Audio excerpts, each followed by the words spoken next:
হঠাৎ বাবা ফোন দিয়ে বলল আমার নাকি ছোট ভাইয়ের বিয়ে। ছোট ভাইয়ের বিয়ের কথা শুনে আমার মনটা একটু খারাপই হলো, কারণ আমি বড় ভাই, আমি এখনো বিয়ে করিনি, অথচ আজ ছোট ভাইয়ের বিয়ে।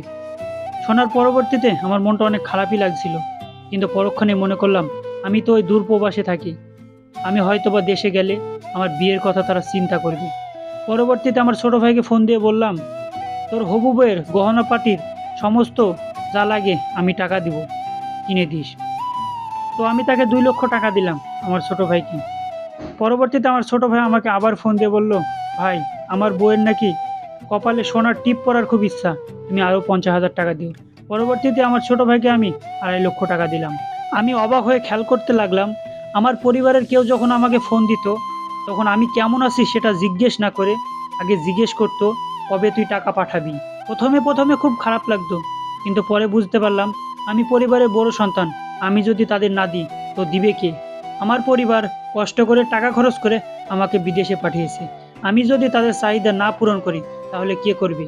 আমার পরিবারে মা বাবা ভাই বোন যখন যেটা আবদার করত আমি তাদের দেওয়ার আপ্রাণ চেষ্টা করতাম। দীর্ঘ 9 বছর প্রবাস জীবন পার করার পর যখন বাবাকে ফোন দিয়ে বললাম বাবা আমি দেশে চলে যেতে চাই এবং দেশে গিয়ে কিছু করতে চাই, বাবা বলল দেশে এসে তুই কি করবি। আমি বললাম দেশে এসে কিছু করার চেষ্টা করব। আর তোমাদের ছাড়া একা একা থাকতে ভালো লাগে না বাবা, আর অনেক দিন তো হলো ছোট ভাই বোনদের দেখি নাই। বাবা বলল ছোট ভাই বোনদের কি দেখবি, ভিডিও কলে দেখে নিস। আর বাড়িতে তো আমি হাত দিয়েছি, তুই যদি টাকা না পাঠাস তাহলে বাড়িটা কিভাবে সারবো। বাবার কথা শুনে সেই মুহূর্তে মনে হচ্ছিল আমি মানুষ না, আসলে আমি টাকা বানানোর যন্ত্র। মানুষ ঠিকই বলে প্রবাসীদের পরিবারের লোকজন টাকা বানানোর মেশিন বাদে অন্য কিছু ভাবে না। আমি কয়েক মাস পর হুট করে বাড়িতে চলে আসলাম, কাউকে না জানিয়ে। আমি আসাতে পরিবারের লোক আমাকে নিয়ে আনন্দ করার চাইতে আরও মনে বেশি কষ্ট পেয়েছিল। আমি দীর্ঘ 9 বছর পর দেশে আসার পরবর্তীতে আমার বাবা মা আমাকে বুকে জড়িয়ে ধরবে কিনা তা না, তারা দূরে বসেছিল রাগ করে। আমার ছোট বোন আমার উপর রাগ করে আছে, কেন ওর স্বামীর জন্য রোলেক্স ঘড়ি আনি নাই। পরবর্তীতে আমি বললাম এই ঘড়িটা অনেক ভালো, সে আমাকে আমার ঘড়িটা আমার মুখের উপরে ছুঁড়ে মেরে বলল আমার এত ভালো ঘড়ি লাগবে না। ছোট ভাইও রাগ করে আছে, কেন ওর বোর জন্য আমি আইফোন কিনে আনি নাই। ছোট ভাইকে বললাম ভাই দেখ, আমার বেতনের চাইতে একটা আইফোনের দাম অনেক বেশি, আর আমি তো তোকে একটা আইফোন দিয়েছি। ছোট ভাই রাগ করে বলল তোমার কাছে আমি এত কি চেয়েছি যে তুমি আমার বউকে দিলে না। ছোট ভাই রাগ করে চলে গেল, কিন্তু ছোট ভাই এত সহজেই ভুলে গেল ওর বিয়েতে ওর বউকে সমস্ত গহনাপাটি আমি কিন্তু কিনে দিয়েছিলাম। বিদেশ থেকে আসার পর থেকেই আমাদের দোকানে প্রতিনিয়ত আমি গিয়ে বসতাম।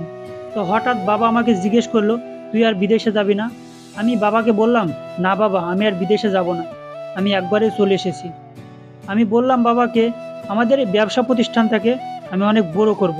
তো ছোট ভাই রেগে গিয়ে বলল ব্যবসা প্রতিষ্ঠান মানে, এই ব্যবসা প্রতিষ্ঠান তো আমার, এই ব্যবসা প্রতিষ্ঠান তো তোর না যে তুই বড় করবি, তুই যেন আর কখনো দোকানে বসবি না। ছোট ভাইয়ের কথায় যতটা কষ্ট না পাইছি, বাবার কথায় তার থেকে বেশি কষ্ট পাইছি। বাবাও রেগে গিয়ে বলল তুই যেন আর এই দোকানে কখনো আসবি না, বসবি না। আমি এই বিষয়ে কথা না বলে বাবার দিকে তাকিয়ে বললাম বাবা আমাকে কিছু তুমি টাকা দাও, সেই টাকা দিয়ে আমি ব্যবসা করব।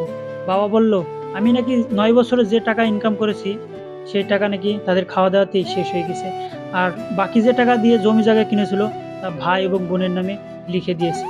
পরবর্তীতে আমি আমার ভাইয়ের কাছে গিয়ে বললাম ভাই তুই আমাকে একটু জমি বিক্রি করে কিছু টাকা দে, সেই টাকা দিয়ে আমি ব্যবসা করব। ভাই বলল আমার ভাগের সম্পত্তি তোকে বিক্রি করে দিব না, তুই এখান থেকে যা। পরবর্তীতে আমি বোনের কাছে গেলাম, বোনকে গিয়ে বললাম বোন তুই আমাকে কিছু টাকা ধার দে, আমি ব্যবসা করব। তারা আমাকে কুকুরের মতো সেই করে ছেড়ে দিল। নিজের জন্মদাতা পিতা এবং নিজের রক্তের ভাই বোনের এমন ব্যবহার দেখে আমি কাঁদতে পারতাম না, কিন্তু আমার ভিতরটা ক্ষত বিক্ষত হতো। যা বুঝার বুঝে গিয়েছিলাম।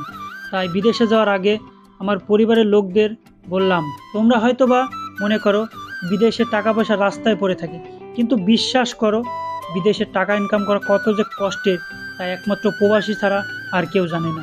18 ঘন্টা হাড় ভাঙা পরিশ্রমের পর রাতে রান্না করে খেয়েছি।